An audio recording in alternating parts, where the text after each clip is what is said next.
Actually, hindi naman talaga sobrang barat ang mga Arabo. Nung time na wala pang tax, sobrang galante sila magbigay. Pero nung dumating ang tax, sobrang higpit na nila sa pera. Umabot pa sa time na nakipagsagutan pa ako.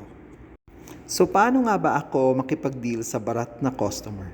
Una, tatanungin ko sila kung anong gusto nilang mangyari sa gift nila at anong okasyon.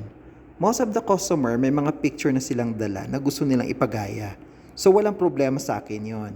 Pero sabihin ko ang presyo ng picture na gusto nilang ipagawa.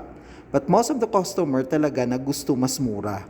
Pwede ko sila i-offer na gusto nilang presyo pero hindi gagayahin ang picture na gusto nila or pwedeng malapit na design or style na gusto nila. Dahil in the end, as a florist, kailangan din nating tulungan si customer sa gift niya at the same time na hindi lugi ang shop. So kailangan lang natin na ma-maintain ang good relationship sa customer at the same time, we stick sa rules din ng shop.